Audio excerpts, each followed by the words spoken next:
साल 1979 Afghanistan. Soviet union अपनी military के साथ अफगानिस्तान पर धावा बोल देता है और उसको चारों ओर से घेर लेता है।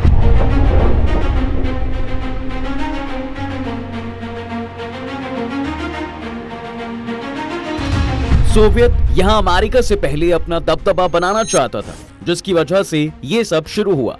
मगर अमेरिका भी कहां चुप बैठने वाला था। उसने पाकिस्तान को इसके लिए यूज किया और पाकिस्तान में बहुत सारे मिलिटेंट्स को ट्रेनिंग दी गई और सोवियत को वहां से उखाड़ फेंका। मगर सब पाकिस्तान को यह मालूम नहीं था कि यही मिलिटेंट्स उसकी आने वाली टाइम में सिरदर्दी बन जाएंगे और अमेरिका पतली गली पकड़ के वहां से निकल जाएगा। खाली अमेरिका ही नहीं, चाइना ने भी पाकिस्तान की बढ़ती परेशानी देख उसके तरफ लोन देने का हाथ बढ़ाया और उसकी इकोनॉमी सुधारने के वादे किए। मगर आज सिचुएशन ये आ चुकी है कि पाकिस्तान को अपनी आधे से ज्यादा चीजें चाइना को देके बैठ गया है और अब पाकिस्तान, जो एक वक्त साउथ एशिया में अपने आप को सुपर पावर बनता देख रहा था, आज दो सुपर पावर के बीच फंस गया है। आखिर कैसे पाकिस्तान सुपर पावर बनते बनते रह गया, कैसे अमेरिका और चाइना का पपेट बन के वो रह गया है और क्यों इसमें पाकिस्तान का कुछ फायदा हुआ, जानते हैं आज के इस वीडियो में।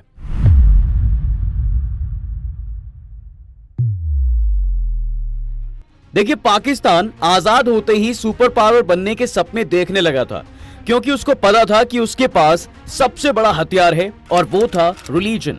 उसका मकसद था कि दुनिया के सारे मुस्लिम देशों को इकट्ठा करके इस्लामिस्तान बनाना और इसका सुल्तान होता पाकिस्तान। उसको सोवियत यूनियन जैसे ही सारे इस्लामिक देशों को मिलाना था और सारी पावर अपने आप ही कंट्रोल करना चाहता था।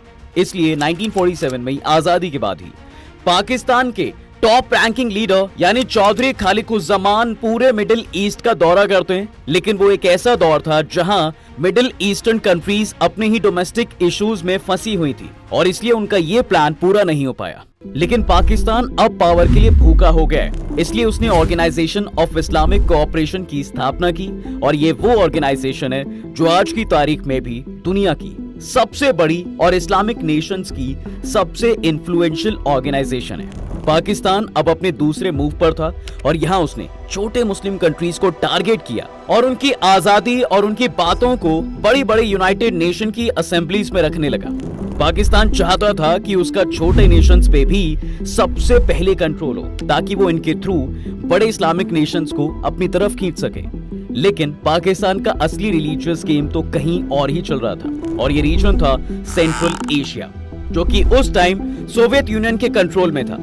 ये सीधा सीधा शेर के मुंह में हाथ डालने जैसा था साहब। लेकिन फिर भी पाकिस्तान अपना रिलीजियस गेम बंद नहीं करना चाहता था।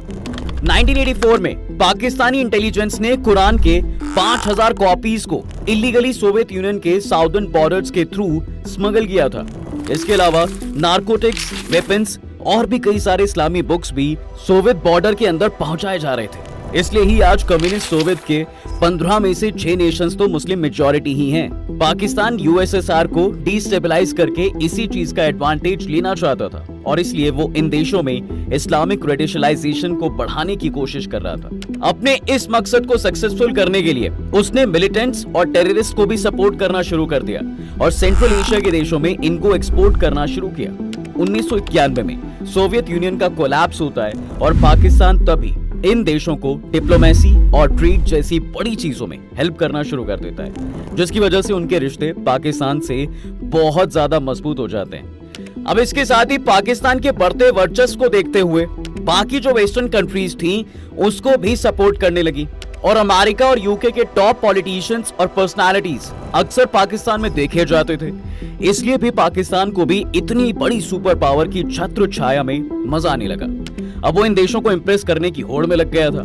इसलिए कोल्ड वॉर के वक्त जब अमेरिका और सोवियत यूनियन को चुनने की बात आई तो पाकिस्तान ने अमेरिका का हाथ थाम लिया। वहीं भारत तो इस चीज में बहुत ही क्लियर था कि भाई आजादी के बाद उसका सारा फोकस जो है देश की प्रॉब्लम्स को सॉल्व करना है, इसलिए उसने नॉन अलायंस को ही चुना। इसलिए 1954 में अमेरिका और पाकिस्तान के बीच एक mutual defence assistance agreement sign होता है और जिसके तहत पाकिस्तान के सोल्जर्स को अमेरिका में मिलिट्री ट्रेनिंग दी गई और बदले में पाकिस्तान ने उसको अपना एयरबेस इस्तेमाल करने की परमिशन दे दी। लेकिन अमेरिका का पाकिस्तान के साथ ये फ्रेंडली रिलेशनशिप पर उसकी चाल थी। वो पाकिस्तान के थ्रू दरअसल अफगानिस्तान में सोवियत यूनियन पर नजर रखना चाहता था। इसलिए अफगानिस्तान में सोवियत यूनियन को हटाने के लिए वो पाकिस्तान को सपोर्ट करता रहा। अमेरिका कैसे भी करके जंग में शामिल होना चाहता था। जब सोवियत ने अफगानिस्तान पर हमला किया था, तब अमेरिका को अंदाजा भी हो गया था कि इस वॉर की वजह से सोवियत यूनियन खत्म हो सकती है, और इसलिए अमेरिका हर कीमत पर इस युद्ध में शामिल होना चाहता था। लेकिन अमेरिका इस वॉर में डायरेक्टली इन्वॉल्व नहीं होना चाहता था, इसलिए वो यहाँ पर प्रॉक्सी वॉर का इस्तेमाल करता है। वो इसके लिए ऑपरेशन साइक्लोन लॉन्च करता है, जिसमें अफगानिस्तान के रेबल्स को सोवियत से लड़ने के लिए हथियार और पैसा प्रोवाइड करता है, और इन सब के लिए वो इस्तेमाल करता है हमारे पड़ोसी देश पाकिस्तान को, और वो भी उसकी मदद करने के लिए अग्री हो जाता है। अब पाकिस्तान को इसका फायदा भी होता है, और अमेरिका भर भर के पाकिस्तान को एड देता रहा। 1987 तक पाकिस्तान अमेरिका से इतना एड ले चुका था कि वो इजराइल के बाद दूसरा सबसे बड़ा अमेरिका से एड लेने वाला देश बन गया था। इसके अलावा साहब, पाकिस्तान ही वो देश था जिसने कोल्ड वॉर के टाइम अमेरिका और चाइना रिलेशनशिप को ठीक करने के लिए आगे हाथ बढ़ाया था। पाकिस्तान अब तक बहुत ही खुलकर अमेरिका की मदद ले रहा था, लेकिन फिर आता है साल 2001 और अमेरिका के वर्ल्ड ट्रेड सेंटर पर बहुत बड़ा आतंकी हमला होता है। इस घटना के बाद अमेरिका ने आतंकवाद के खिलाफ मोर्चा खोल दिया, और बदला लेने के लिए एक बार फिर से अमेरिका ने पाकिस्तान का ही इस्तेमाल किया।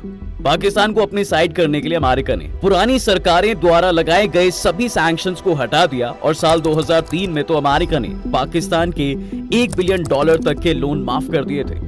और इसके अगले साल तक तब के अमेरिका के प्रेसिडेंट यानी जॉर्ज बुश ने पाकिस्तान को अपना नॉन नेटो अलाय होने की घोषणा कर दी। अब इससे तो साफ हो जाता है कि कैसे अमेरिका जैसे सुपर पावर देश ने पाकिस्तान को अपने इशारों पर नचाया, और जब उसको लगा कि अब बस हो गया साहब, तो पतली गली से निकलकर आज पाकिस्तान को उसकी खराब स्थिति में छोड़ दिया, जिसका खामियाजा आज वो खुद भुगत रहा है। अब ऐसे ही एक दूसरा देश भी है, चाइना, जो पाकिस्तान को अपने जाल में फंसाता जा रहा है। चीन और पाकिस्तान के रिलेशंस भी काफी पुराने हैं। 1947 में चीन में सिविल वॉर चल रहा था। एक तरफ थी चाइना की नेशनल पार्टी और दूसरी तरफ थी कम्युनिस्ट पार्टी। 1949 आते आते चीन की कम्युनिस्ट पार्टी ये वॉर जीत जाती है, और इसी के साथ 1950 में पाकिस्तान ऐसी तीसरी नॉन कम्युनिस्ट और पहली मुस्लिम कंट्री बन जाती है जिसने चाइना की गवर्नमेंट को रिकॉग्नाइज किया था। अब यहीं से इन दोनों देशों के रिश्तों की शुरुआत होती है।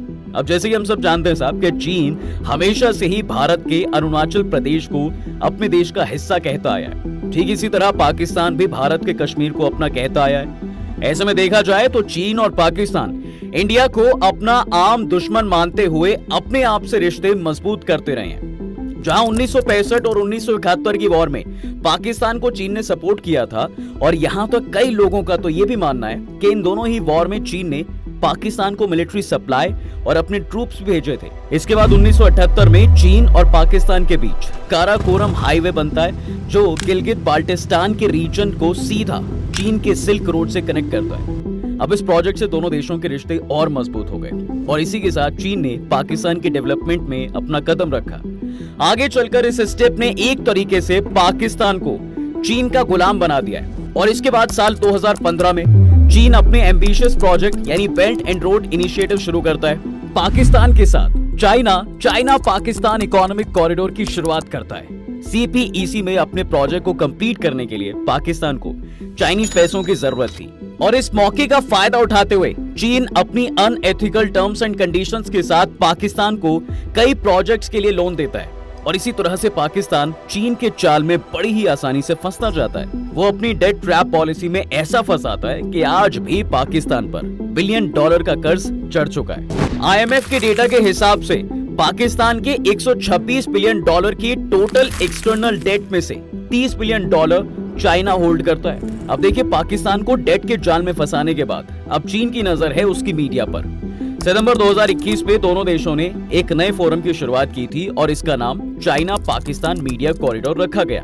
देखा जाए तो पाकिस्तान के मीडिया के जरिए चीन अपना एक अलग नैरेटिव दुनिया के सामने पेश करना चाहता है। वहीं साल 2021 में चीन और पाकिस्तान के रिलेशंस के 70 साल कंप्लीट होने पर बीजिंग में ग्रैंड सेलिब्रेशन प्लान होता है, और इस मौके को सेलिब्रेट करने के लिए चीन ने ग्रैंड पपेट शो ऑर्गेनाइज किया था और पाकिस्तान को बड़ी शिद्दत के साथ इनवाइट किया। ऐसे में हम ये साफ साफ देख सकते हैं साहब कि कैसे चीन और अमेरिका जैसे देश पाकिस्तान का इस्तेमाल करते आए हैं। लेकिन आपको क्या लगता है, क्या इसमें पाकिस्तान का कोई फायदा नहीं है? दरअसल पाकिस्तान ने चीन और अमेरिका जैसे बड़े देश का इस्तेमाल अपने फायदे के लिए कई बार किया है और इसे हम कुछ घटनाओं के जरिए समझते हैं। 9/11 के हादसे के बाद अमेरिका का सबसे बड़ा टारगेट ओसामा बिन लादेन को पकड़ने का था।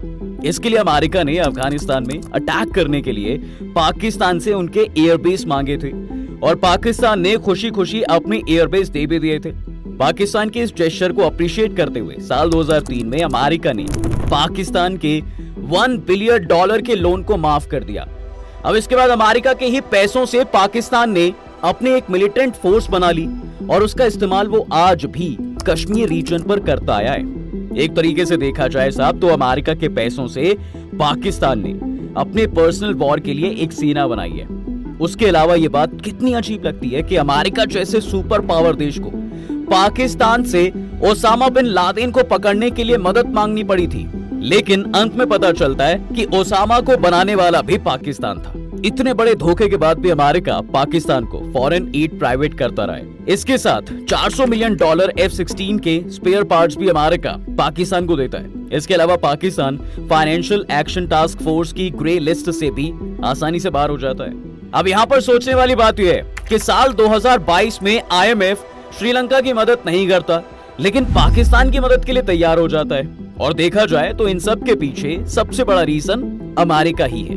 वहीं चीन की बात करें तो साल 2013 में सिर्फ एक इनिशियल डिस्कशन में पीएम नवाज शरीफ ने चीन को पाकिस्तान के मेजर एनर्जी प्रोजेक्ट्स में इन्वेस्ट करने के लिए कहा था। दरअसल नवाज शरीफ ने अपने इलेक्शन मैनिफेस्टो में ये बात साफ साफ लिखी थी कि उनकी गवर्नमेंट बनने के बाद मेजर फोकस एनर्जी के प्रोजेक्ट्स पर रहेगा। यहाँ तक कि पाकिस्तान की गवर्नमेंट ने अपने वोट बैंक के हिसाब से इन सभी प्रोजेक्ट्स की लोकेशन भी डिसाइड की थी। और इस तरह से अगर देखा जाए तो चीन की हेल्प से पाकिस्तानी पॉलिटिशियंस अपना सेल्फ इंटरेस्ट पूरा करने में कामयाब रहे। अब इन सब के अलावा यह भी कहा जा रहा है कि जिस वक्त चीन रशिया यूक्रेन वॉर में रशिया को सपोर्ट कर रहा था, उस समय चीन का सबसे बड़ा साथी यानी कि पाकिस्तान यूक्रेन में हथियार और टैंक्स भेज रहा था। जी हाँ, और हम ये कैसे भूल सकते हैं कि पाकिस्तान को न्यूक्लियर पावर बनने में अमेरिका और चीन दोनों का ही बहुत बड़ा हाथ रहा है। अब इस तरह से हम ये तो कह ही सकते हैं कि पाकिस्तान खुद ही अमेरिका और चाइना का पपेट बना रहना चाहता है और वो खुद आज अपनी हालात का जिम्मेदार है। तो दोस्तों, ये है पाकिस्तान की सुपर पावर ना बन पाने की कहानी। और अगर ऐसे ही रहा तो याद रखिएगा आने वाले सालों में उसका अपना अस्तित्व ही खत्म हो जाएगा। वैसे आपको क्या लगता है, पाकिस्तान ऐसे कब तक टिक पाएगा? कमेंट्स में जरूर बताइएगा। तब तक के लिए हम आपसे विदा लेते हैं। जल्द हाजिर होंगे एक नए इंटरेस्टिंग टॉपिक के साथ। अगर ये वीडियो पसंद आए तो इसे अपने दोस्तों के साथ शेयर कर दें। वीडियो को लाइक करना ना भूलें और अगर आपने हमारे चैनल को अभी तक सब्सक्राइब नहीं किया है वो भी कर दें। साथ ही बेल आइकॉन प्रेस करना बिल्कुल ना भूलें ताकि हमारी वीडियो आप तक जल्द से जल्द पहुंच सके।